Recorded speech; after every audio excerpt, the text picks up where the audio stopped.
Okay, everybody, we're back. Little technical difficulty. We lost a little insert piece to my food processor. Anyway, so I'm gonna do this zucchini crust recipes, but I'm gonna influx it with. It calls for zucchini, but I'm also gonna put some carrot and some red pepper in there for a little color and a little flavor, just a little extra, you know. And so I'm gonna grate those on the smaller. So I'm gonna put my grating wheel with the small side up, and just break that in half. Oh, my little thing here. Okay. Oops. I don't want to do that. These things are so complicated. Gee whiz. No wonder I couldn't find the piece. So I'm just going to actually just kind of shove these all in here before I even start it. And here we go. I'm going to hit high.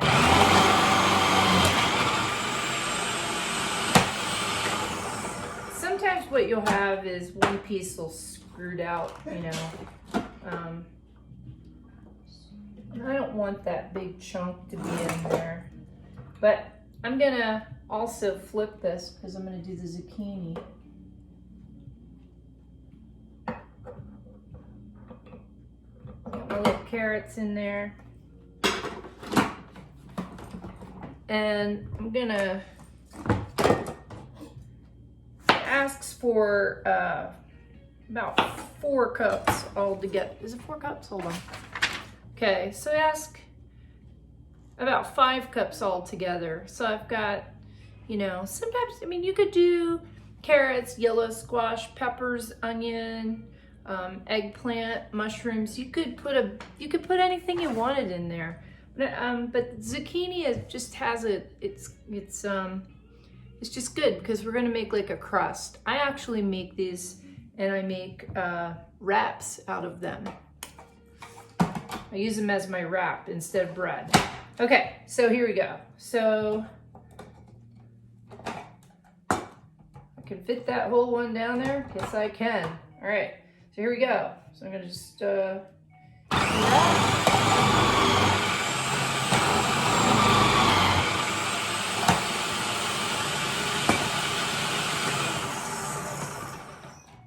Okay, I think I'm gonna put one more in there. Yeah, I am. One more zucchini. Wash this, but that one didn't come off. There we go.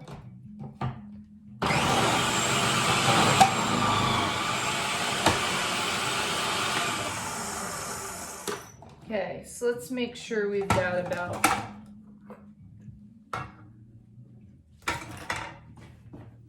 about 5 cups worth. And I always kind of put these in a colander because a lot of juice comes off them. And I got about a little bit of my basil still left in there, but that's cool.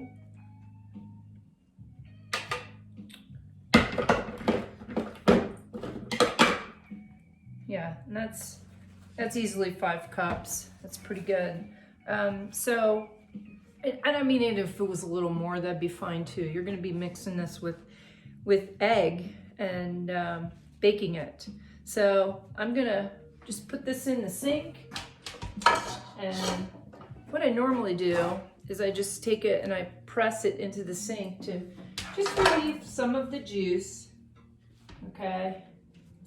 Sometimes I'll let it sit there for about a half an hour or so, but do something else. But for our purposes today, I'm gonna go with this. Okay, so, all right, so let's get this out of the way. We don't need that anymore today. Okay, so now, all right, got my mixing bowl. And I've got my veggies. So I've got combined about 5 cups worth of veggies. Oh, I gotta turn the oven on. I'm gonna put it up to about 375. Give or take, okay? And, you know, this recipe, it asks for a little bit of fresh herbs, and I do happen to have some fresh Italian parsley. I always have this on hand. It's just a good go-to, just a blending flavor. So, you know, my base of this recipe is the veggies, of course, and, you know, so you're not gonna, the veggies, you know, they provide the stock flavor themselves. Veggies always do. Got a little bit of some fresh herbs in there. Gonna put a little bit of salt, okay? And I've got 4 eggs. Now for me, I added, I did more like 6. I'm gonna keep a little bit out because I was kind of extrapolating because I'm trying to stay away from the yolks with my allergy thing. And it also asked to put some mozzarella cheese, and I have some, I've got some good vegan mozzarella cheese. Let's see, that's about 2/3 a cup. And it'll say Parmesan or mozzarella. Either one of these will work. That's the way I like to fly. Either one's gonna work because you're gonna bake it off. And then it asks for flour. So 1/2 cup of flour. I'm gonna use cassava flour. And I'm winging it here. That's about 1/2 cup. Okay. I'm gonna put a little bit more. It's a little shy of a 1/2 cup, but I'm also gonna put some hemp hearts in there, which is just ground hemp seeds. You could use ground flax seeds. I used to use that and substitute, or even just add a little extra in. It adds like a little nutty flavor and just a lot of really good nutrition. See that? I mean, those are the little tricks, you know, throwing a little nutritional yeast, a little hemp or chia seeds, or you know, or the flax seeds, ground flax seeds, very high in omega-3s, really rich. So I got that going on. So these are just a little extra of the, what I actually have 2 tablespoons of ground flax meal. This was one of my go-tos. Actually, shout out to Sid. Love you, baby girl. This was one of her favorites she would always ask for. And then I'm also gonna put a little bit of olive oil in there, just so it has a little bit of viscosity to it. Got some salt, and I'm gonna put a little bit of white pepper in there too. A little bit. Oops. Nope.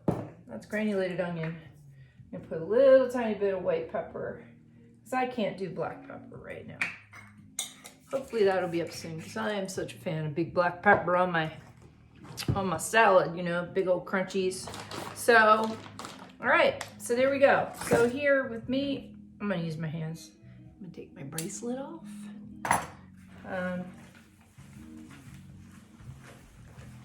Okay. So I was about right with the moisture. And I'm just gonna mix this up.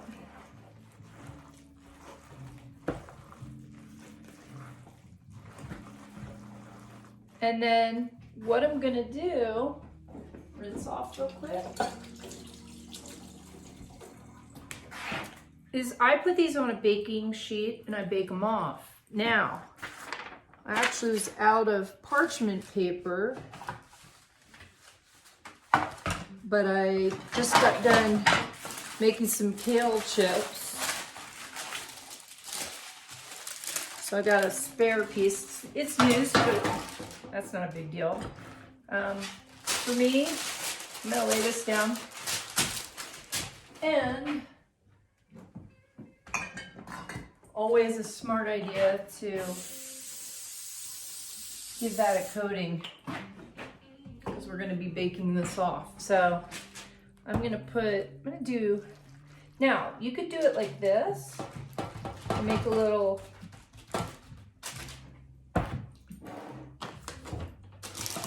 you know, like a little pizza round. This is pretty thick, you know, granted. Ooh, there's a piece I don't, it's all right, but aesthetically, I'm not one that, you know, you could do something like that. Oops. I gotta get in church. I gotta get a cameraman. So you could do something like that and have a nice little pizza round. Or, you know, this is pretty thick. You could do it thinner too.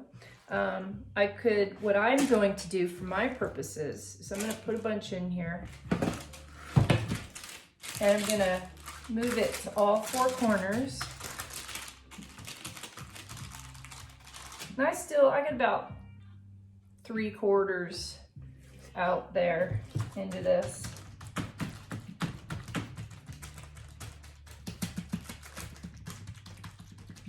And see how I just kind of move it towards.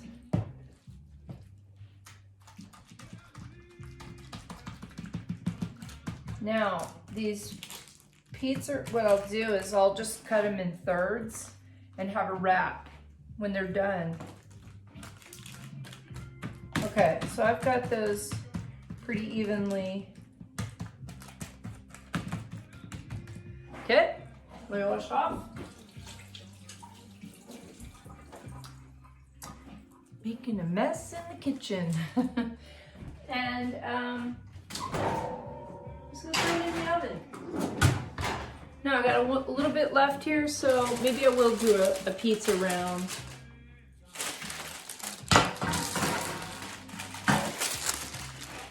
Glad I did throw these parchment papers out just before I was doing this. Oh.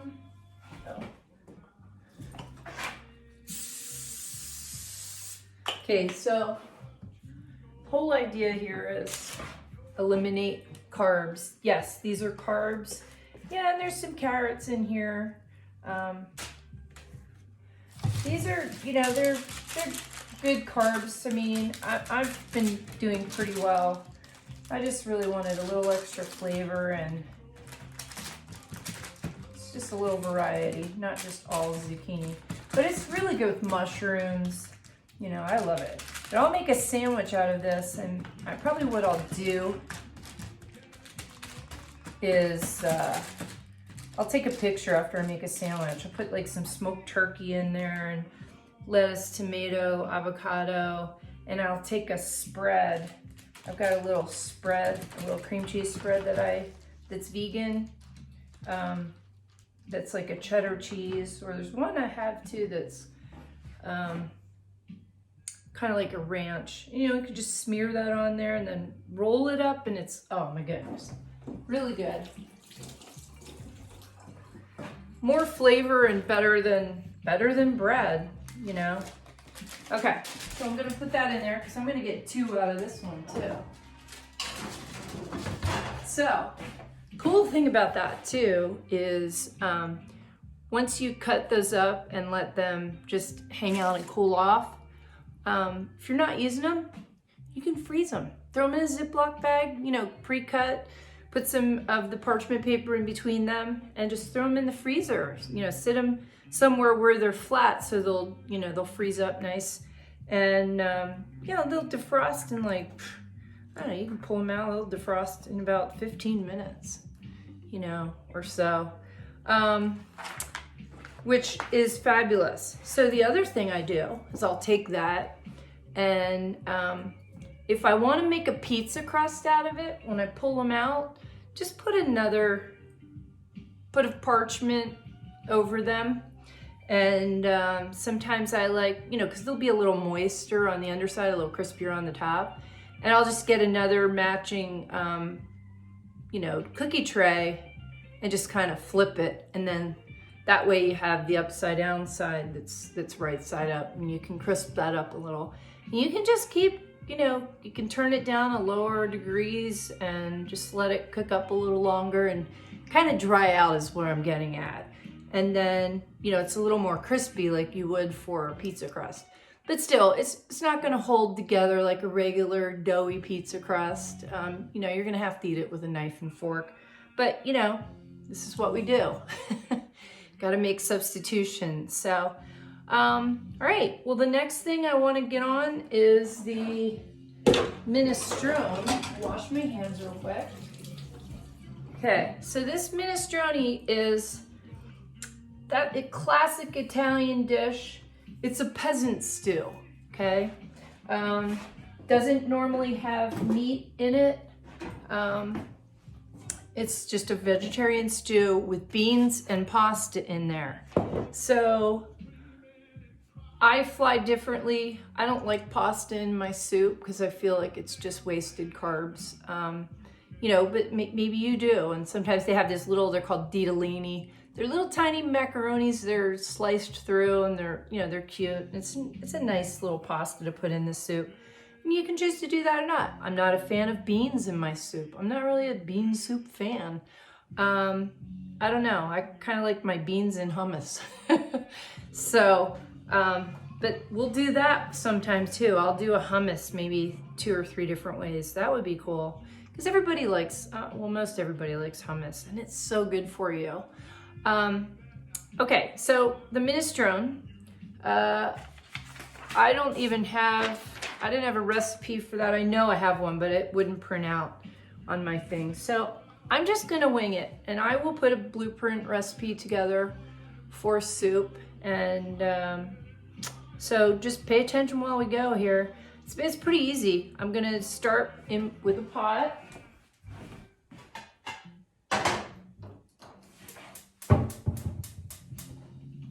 Okay, and I've got my heat on, and I'm gonna start with what is called a Mirepoix, and mostly French, but in most European cooking, if you're gonna start with a stew or or a soup, not necessarily a soup, but a soup. So a lot of the French, they'll puree the soup later. We're not gonna do that here, but this is just a nice chunky veggie soup is what it is. And a mirepoix is celery, onion, and carrot. And so I'm gonna put a little bit of olive oil.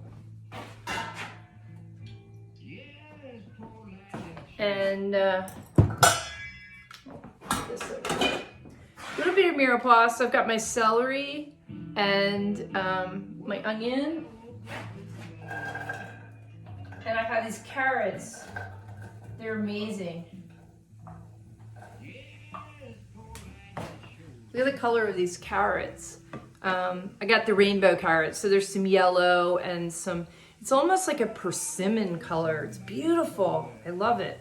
And they had some purple ones in there too. I guess I could have put those in. They would look like the kidney beans that I'm not putting in there. But one of the main characteristics that I'm gonna do today, I didn't put quite as much onion in.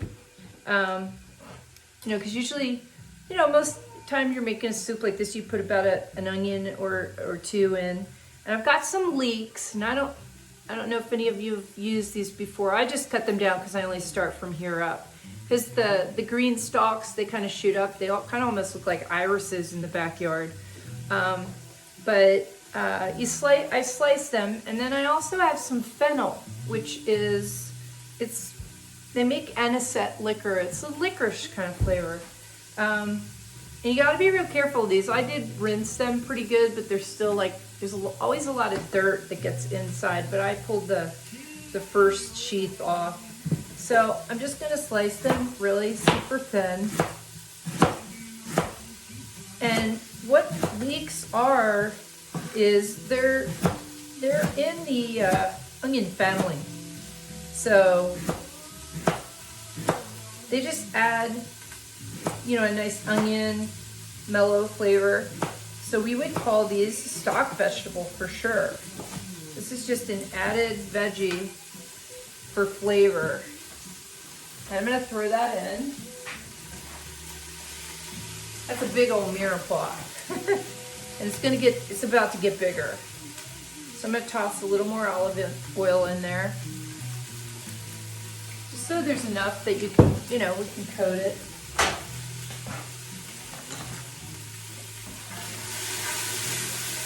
Give it a stir, and now I'm gonna cut up the anise, fennel.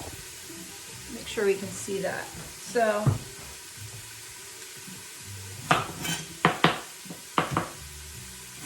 kind of want to take the little fuzz off the top. And I always cut it down the middle and pull the heart out. See, there's a little area there. It's kind of tough. It's kind of like the center of a pineapple. So I always pull the little center piece out of there. And then I make, again, thin slices. I'm going to cut it in quarters.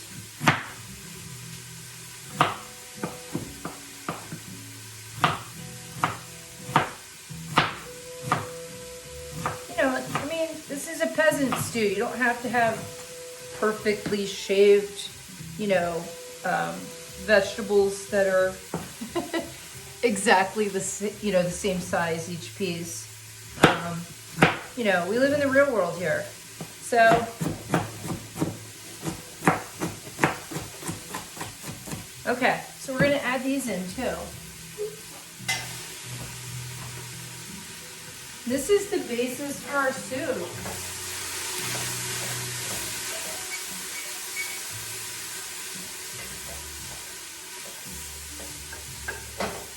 These carrots are beautiful. And so, I let that saute up a little bit. And the thing about a minestrone like that, again, you can freeze it. Freezes up, beautifully. Any kind of vegetable, you can freeze it as long as it's been cooked a little bit. Because, here's something that a lot of people don't know.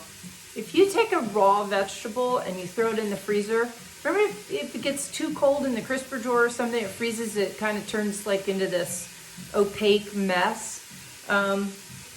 It's because you didn't allow the water to drain out of the cells, and it bursts the cell walls, so that's why it becomes kind of mush. So that's why when you get frozen vegetables, they've already been blanched, which means they've been, just treated in hot water real quickly, just to a certain, that each vegetable, they know, the right amount. But, and they basically will, it causes the water to come out of the cell wall so it doesn't burst when it freezes. Because freezing makes water expand. We all know that. So, for kicks, I'm gonna chop up a few garlic, cloves too. So back to this minestrone, the nice thing about it is it can be a lunch. And I'm trying to squish down so I fit. See, that's why I was doing the other. And I got some work to do with my deal. But, I have a few extra garlic cloves, so I'm gonna throw those in there. And,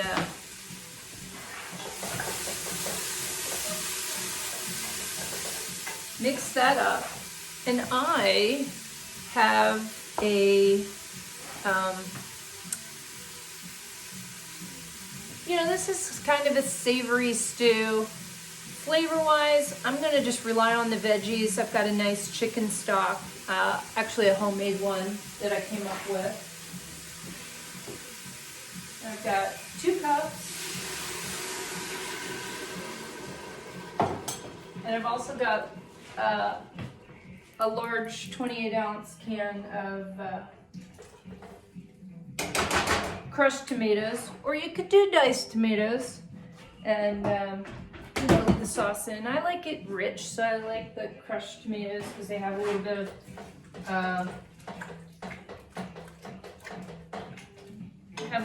of the of some tomato paste in there too. So a few more carbs, but it's a little sweeter and I like it. And I also am gonna put some more garlic powder in here as well. Okay, and some fresh parsley. Getting my use out of that one.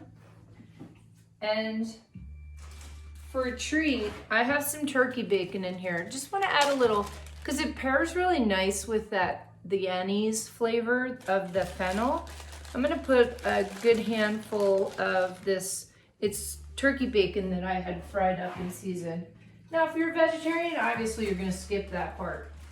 I still have also some zucchini and red peppers, and I have some of the,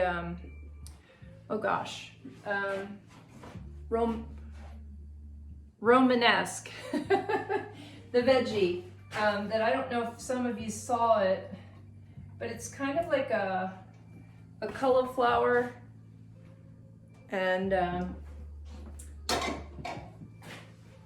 gonna put that in there. I had some left over. I've been buying that lately because it's been in season. They've had it.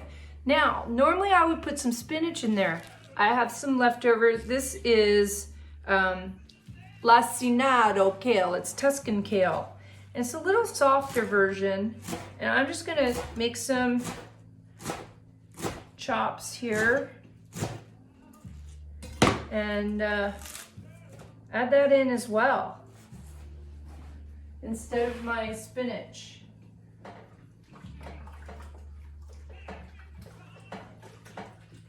Okay, so I usually put 4 cups of chicken breast or chicken stock in there, and you can use vegetable stock too. I just happen to have some chicken stock that I made, and I'm gonna put another 2 cups. So there's roughly about 8 cups of fluid in here. 6 cups. By the time I have the 4 cups, and you know, with the soup, the tomatoes is about 2 cups. Now, I may actually go for more, I don't know. It's a pretty meaty soup. One could call it a stew. Now, when you serve that, you know, you want to finish it off with, I have a little bit of fresh basil, and then I would also put some Parmesan on that in the bowl. And so what I'll do is I'll show you a picture of it when, I'll post pictures of these alongside of the video where I should be. So please bear with me, everyone. I hope you learned something, and this is a ball for me. Been having so much fun.